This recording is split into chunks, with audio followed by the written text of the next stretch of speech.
कि इसमें अंदर दो व्यक्ति हैं, माता च पिता च, है ना। आप बोलते हैं ना पेरेंट्स, पेरेंट्स एक शब्द है लेकिन पेरेंट्स एस लगा हुआ है। तो पहले समझ लें कि द्वंद्व समास की परिभाषा क्या है। जिस समास में सभी पद अर्थात पूर्व पद और उत्तर पद प्रधान हो, सभी पद मतलब पूर्व पद और उत्तर पद प्रधान हो, वह द्वंद्व समास होता है। यानी दोनों पद प्रधान होते हैं। ये तो सभी को पता है कि पूर्व पद और उत्तर पद दोनों पद सभी में होते हैं, लेकिन दोनों पद प्रधान हो ये सिर्फ द्वंद्व समास में होता है, वह द्वंद्व समास होता है। संस्कृत व्याकरण में इसे स्पष्ट करते हुए कहा गया है कि चा अर्थे द्वंद्वः, यानी चार्थे द्वंद्वः, यानी च अर्थ में द्वंद्वः। इस सूत्र से स्पष्ट होता है कि द्वंद्व समास च के अर्थ में होता है, अर्थात इसमें च का प्रयोग होता है। जब इसे विग्रह करते हैं तब च के अर्थ में, तो जैसे कि रामः च कृष्णः च, है ना, च रामः च कृष्णः च, और इसका समस्त पद होगा राम कृष्णौ। अंत में द्विवचन लग रहा है, इससे पता चल रहा है कि दो व्यक्ति हैं और दो अंत में द्विवचन लग रहा है, राम कृष्णौ। जब इसको विग्रह करेंगे तो रामः च कृष्णः च, इस तरह से इसका विग्रह पद होगा। अब इसको विस्तार से देखते हैं कि द्वंद्व समास को कैसे समझे। द्वंद्व समास को हम तीन तरह से समझ सकते हैं। इतरेतरस् द्वंद्वः, समाहारः द्वंद्वः और एक शेषः द्वंद्वः।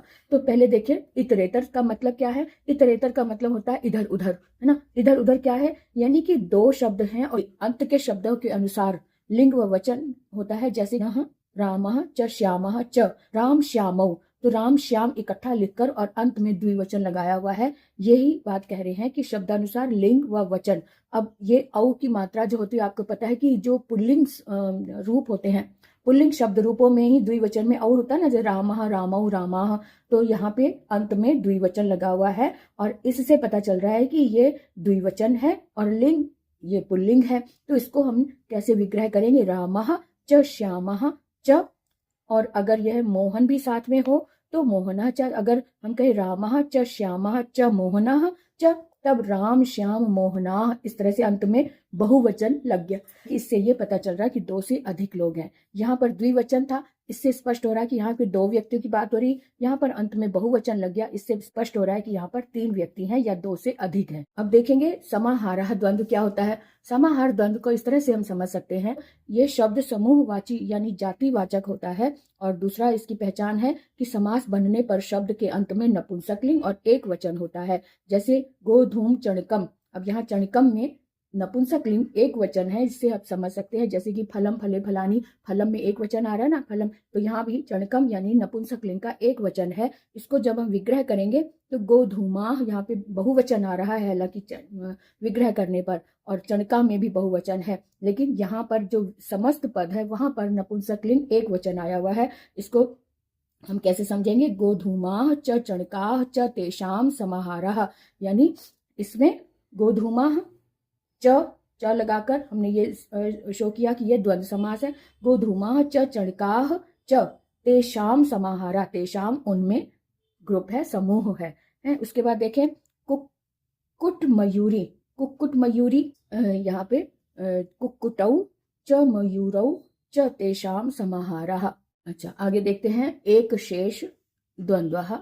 एक शेष द्वंद्वः में क्या है कि इस समास में जोड़े का युगल का समास होता है। इस समास में जोड़े का अर्थात युगल का समास होता है और दोनों पदों के स्थान पर किसी एक पद को लेकर द्विवचन अथवा बहुवचन लिखा जाता है ना, द्विवचन अथवा बहुवचन में लिखा जाता है। जैसे माता च पिता च, दोनों में से एक शब्द लेकर इसमें अंत में द्विवचन लिखा गया है। जैसे माता पिता, तो माता शब्द भी लिया जा सकता था, अगर माता शब्द में द्विवचन होता तब हम पिता च माता च इस तरह से करते। अगर इसमें पिता दिया हुआ है तो माता च पिता च। पितरौ में द्विवचन है, द्विवचन से पता चल रहा है कि मतलब है कि इसमें मदर एंड फादर दोनों हैं।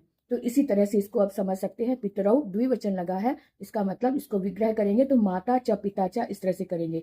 अब पुत्रः च पुत्री च दो हैं, लेकिन इसको जब इसको समस्त पद बनाएंगे तो एक शब्द लेकर पुत्रौ, पुत्रौ में द्विवचन लगा हुआ है, इसका मतलब पुत्र च पुत्री च दोनों आ गए ना। अब इसके विस्तार से समझेंगे। इसके पहले हम इतरेतर के उदाहरण देखें और विस्तार से। वैसे तो द्वंद्व समास युगल अर्थात जोड़े में ही होता है, किंतु कहीं कहीं त्रितय, त्रितय मतलब तीन अर्थात तीन के समूह में भी हो जाता है। जैसे कि रामः च कृष्णः च अर्जुनः च, राम कृष्ण अर्जुन, किंतु इतरेतर द्वंद्व समास में प्रायः जोड़ों के बीच में समास किया जाता है, क्योंकि इतरेतर का मतलब ही है कि एक इधर उधर, जैसे माता पिता है, धर्म अर्थ है ना, पुत्र पुत्री है, दो दो आए हुए ना, इधर और उधर, इधर इधर।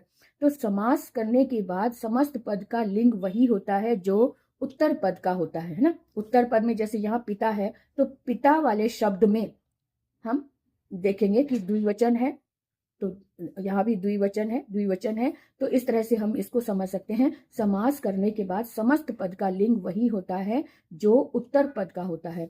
कहीं कहीं अपवाद भी होता है। उदाहरण के लिए माता च पिता च, अब पिता उत्तर पद में पिता है तो माता पितरौ, सीता च रामः च, तो सीता रामौ, अंत में राम है तो इसलिए राम में ये रामौ द्विवचन लग रहा है, सीता रामौ, है ना।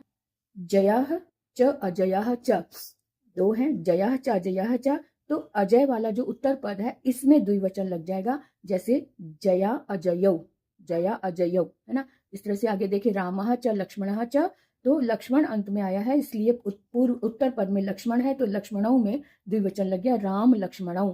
तो यहाँ पर पहले वाले पद में कोई विभक्ति या वचन नहीं होता, अंत वाले शब्द में यानी कि उत्तर पद में ये विभक्ति लगती है। विभक्ति के कारण हम समझ पाते हैं कि इसमें दो व्यक्ति हैं, है ना, और दो व्यक्ति कौन कौन से, वो दोनों को एक साथ लिखा जा रहा है, राम लक्ष्मणौ।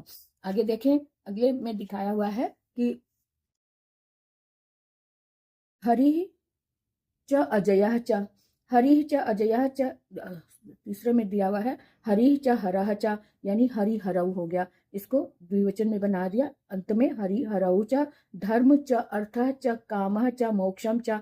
यहाँ पर 1 2 3 4 आए हुए हैं और चारों को एक साथ करके अंत में मोक्षा बहुवचन आ गया। बहुवचन से हमें ये पता चल रहा है कि यहाँ पर दो से अधिक हैं, तो धर्मः च अर्थः च कामः च मोक्षः च, ये इसका विग्रह पद हो गया, और समस्त पद धर्म अर्थ काम मोक्षाः अंत में बहुवचन आ गया।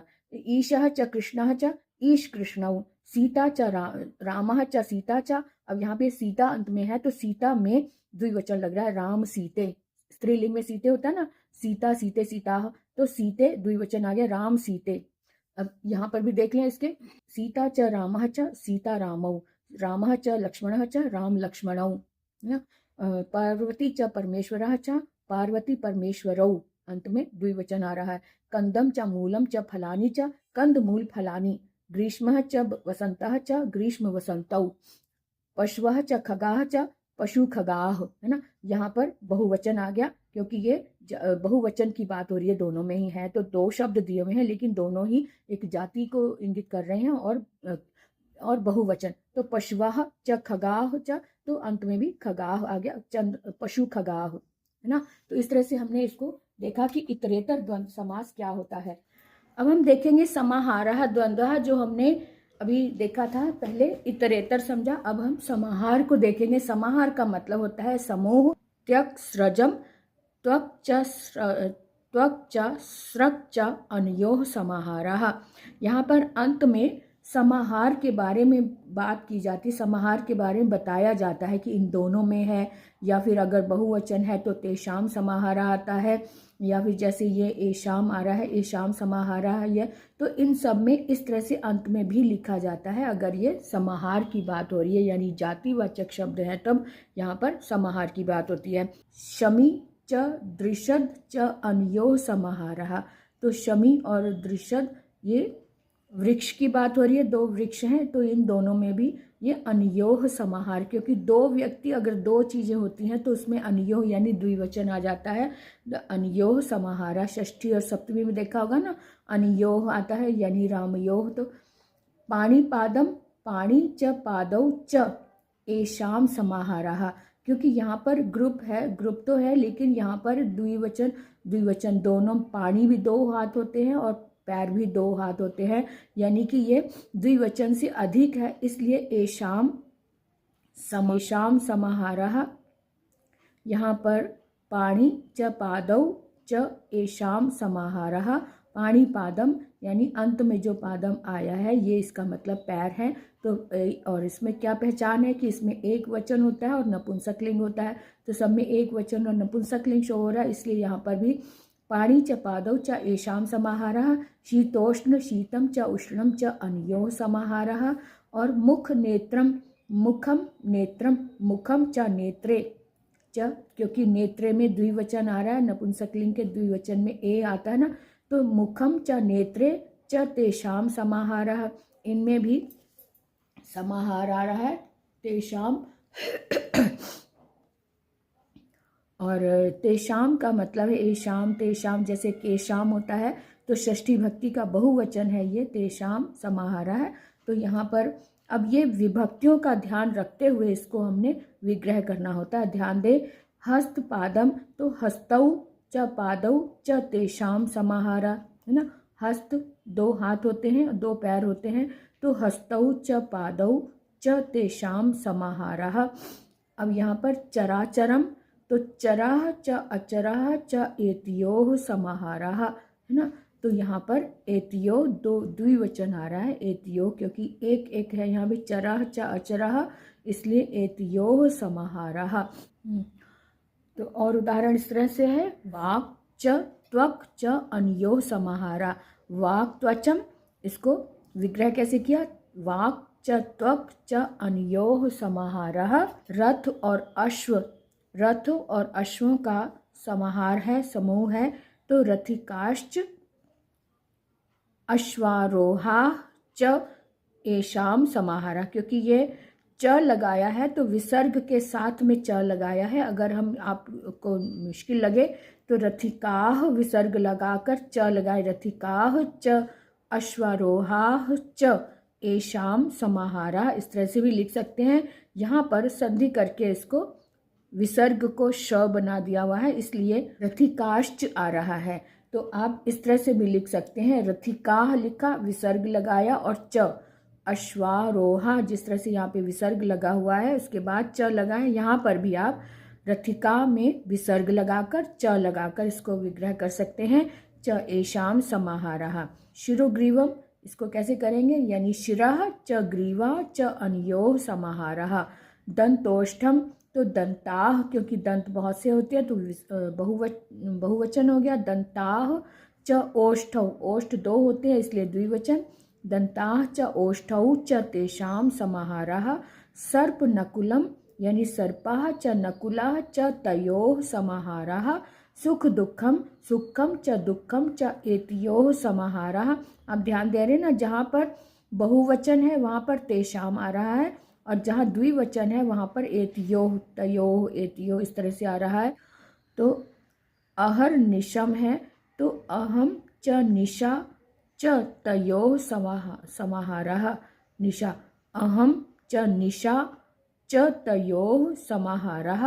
अब यहाँ पर देखो ये सर्वनाम का प्रयोग हुआ है, सर्वनाम और साथ में निशा है, तो यानी कि यहाँ पर पर्टिकुलर कोई वो नहीं है, प्रॉपर नाउन ना देकर जातिवाचक दिया हुआ है।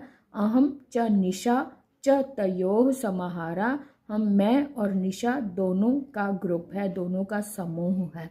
अब हम देखेंगे एक शेषः द्वंद्व के बारे में विस्तार से जान लेते हैं कि एक शेषः द्वंद्व क्या होता है। तो एक शेष द्वंद्व के बारे में अब जानते हैं। इस समास में युगल शब्द जोड़े में शब्द होते हैं और समास बनाते समय दोनों में से किसी एक पद को ही प्रमुख मानकर उनका समास बनाया जाता है। यदि दो पद हों और द्विवचन में अर्थ निकले तो अंत में द्विवचन एवं बहुवचन या बहुत संख्या में होने पर होने वाले शब्दों में बहुवचन अंत में होता है। इसके निम्न उदाहरण इस तरह से है, माता च पिता च, है ना, माता च पिता च अर्थात पितरौ, एक शब्द दे दिया है, अंत में द्विवचन लगा दिया, इसका मतलब है कि इसमें दो व्यक्ति हैं और पितरौ का मतलब माता पिता हो गए। भ्राता च भगिनी च यानी भ्रातरौ, भ्रातरौ में द्विवचन लगा है तो इसका मतलब भाई बहन दोनों की बात हो रही। भ्राता च भगिनी च। पुत्रः च पुत्री च तो पुत्रौ आ गया यहाँ पर। पति च पत्नी च दंपति आ गया, पति च पत्नी च दंपति आ गया। और अभी मैंने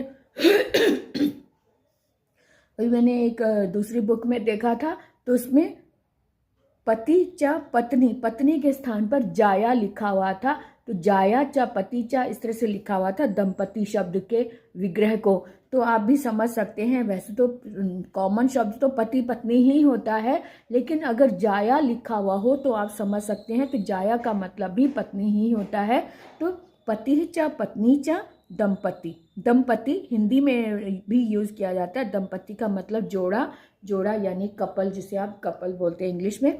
अब यहाँ पे बालकाः च बालिकाः च आ रहा है। अब यहाँ बालकाः, बालकाः च बालिकाः च, तो बालकाः च बालिकाः, ये विसर्ग अंत में बहुवचन है, तो इसका मतलब यहाँ पे बालक बालिकाओं की बात हो रही है। तो बालकाः ये समस्त पद है, तो इसको हम विग्रह करेंगे तो बालकाः च बालिकाः च, है ना। अब है नरौ, नरौ में द्विवचन आ रहा है, इसका विग्रह पद नरः च नारी च।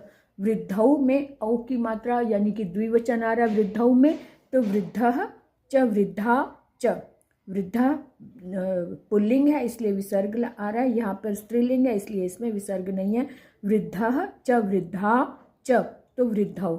इस तरह से एक शब्द होता है, एक शब्द के अंत में जो वचन लगा होता है उससे हमें समझ में आता है यह बहुवचन है, बहुत दो से अधिक लोग हैं या फिर दो व्यक्ति हैं। इसका विग्रह जो है अंत में जो वचन दिया हुआ है, वचन के आधार पर इसका विग्रह होता है। जैसे बालकाः में बहुवचन हो रहा है, इसका मतलब बालक बालिका, सभी बालक बालिकाओं की बात हो रही है। नर नरौ द्विवचन है, तो इसका मतलब एक नर और एक नारी, तो दोनों की बात हो रही है। वृद्धौ में द्विवचन है, इसका मतलब एक वृद्ध और एक वृद्धा की बात हो रही है। इस तरह से हमने इसको विग्रह किया। तो आपको समझ में आ गया होगा कि द्वंद्व समास को किस तरह से समझ सकते हैं। हमने आज 3 तरह से इसको समझा, इतरेतर द्वंद्व, समाहारा द्वंद्व और एक शेषा द्वंद्व के आधार पर हमने इसको समझा। इसके उदाहरण भी देखे। अब इसके और जितने भी उदाहरण हैं सभी को सॉल्व करें, और अगर आप अटकते हैं या दुविधा में आते हैं तो प्रश्न करें, कमेंट करें और साथ में उसका उत्तर पाएं। तो आज के लिए इतना ही, फिर मिलेंगे अगले वीडियो में नए टॉपिक के साथ। अगले वीडियो में मैं बहुव्रीहि और अव्ययभाव समास के बारे में बताऊंगी, तो आप तैयार रहें इसको समझने के लिए।